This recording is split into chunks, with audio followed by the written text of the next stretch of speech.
Hey, what's going on everybody? Tom here, and I'm gonna be giving you a quick look at some of the lights we use to create some of the looks for this honeymoon hideout creative shoot.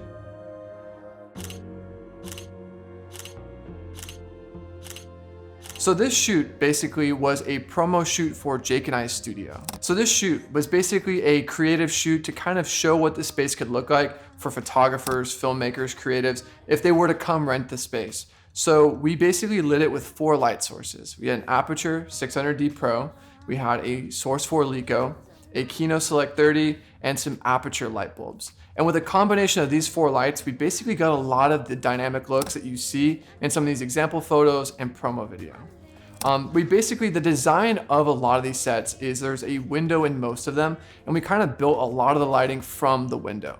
So we used our Aperture 600D, and the 600D, if you're not familiar with, is the equivalent of a 1.2K HMI. So it's a very bright light source, but what's really cool is you can actually dial the points up and down. So at 100%, it is a 1.2 HMI in terms of brightness, but you could easily bring it down. There are certain scenes where we just had it like 10%. And you wouldn't be able to do that with an HMI, so that was actually really cool. And we had that actually coming through most of the windows. Anytime there was haze, it would backlight the haze. One of my favorite setups was this den. In the den, we had the 600D actually coming through the window and raking light across the couch where our female and male actor were, or models were. And it really kind of create that kind of low sun. It's like afternoon, the sun's kind of creeping through the window. And the only other light source that we used in there, I think we put one of the Aperture light bulbs in the lava lamp. So we lifted the lava lamp, literally put a light bulb in it. So that red light you see in the lava lamp is literally the Aperture light bulbs that you can actually control them with like an app. So we just made it look like a red lava lamp. And then some of the red on shadow side is actually coming from the Kino Select 30. The Kino Select 30 is actually an RGB light, so we just rolled it to some sort of flavor of red. And honestly, we didn't want to overpower the 600D, so we just had it like 25%. It kind of gave it as if that red lava lamp was kind of creeping into the shadows. And that was pretty much the design of this setup. So we kind of mostly did photography. So we have our friend Marty, our 6TIFF on Instagram, shooting Mamiya medium format, and I was shooting on my Fuji DSLR. It's like a Fuji X Pro 2 if you're curious. And yeah, I mean, that was and then Jake was shooting on his Komodo. So those 3 cameras were pretty much capturing each set. But really with those 2 or 3 light sources, we kind of got some really, I was pretty happy with the final result. Just kind of shot on shadow side and filled in the shadows with a little bit of red. And yeah, that was pretty much the den look. So the next set I want to break down is the living room set. In the Honeymoon Inn, this was actually a set that was very popular in the previous location, the Honeymoon Hideout. So we actually rebuilt it pretty much verbatim. And one of the big set pieces is kind of the couch. You know, there's a lot of blocking and scenes that kind of happen in a living room, and we have basically our 2 subjects sitting on a couch.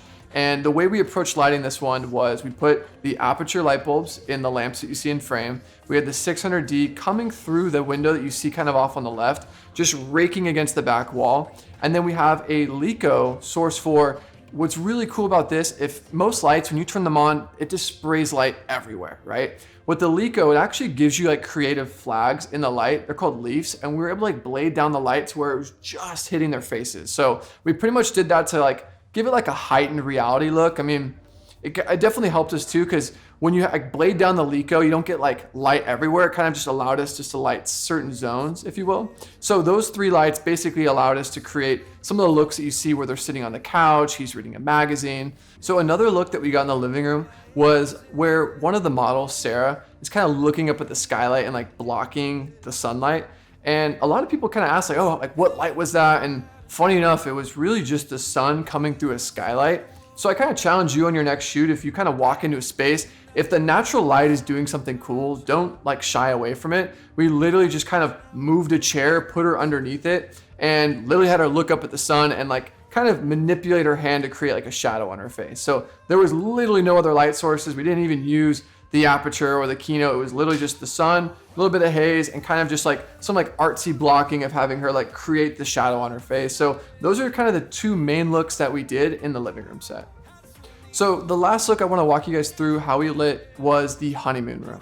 The honeymoon room, if you're looking at the footage, is the one covered in all the velvet curtains where our female model, Sarah, is sitting on like an old school 60s bed. And the whole room is like gold or like champagne colored.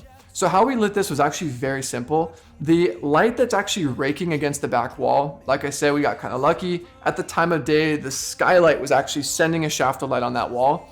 But the tricky thing about that is when you are lighting with the elements of raw sunlight, that exposure value is so bright that you actually need a competing light source to match the values. So we actually pulled the diffusion off of the 600D and just literally, I mean, despite what most people think, like, oh, you gotta diffuse it, we literally just like, you know, just like bare like 600D, no diffusion, just shine it on her to kind of get the values to match the sun that you're seeing on the back wall. So this is a very fronty, high key, no shadow kind of look.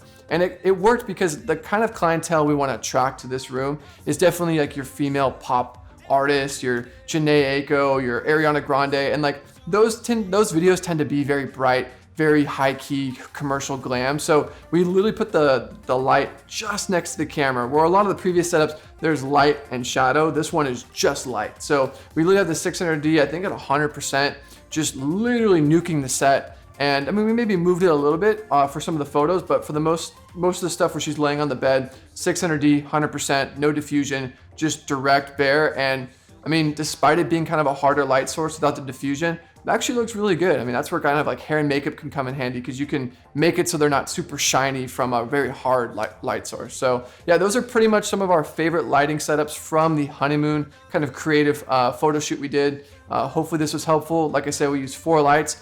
The Aperture 600D Pro, the Kino Select 30, the Leica on some choice shots, and then the Aperture light bulbs. Thanks for watching.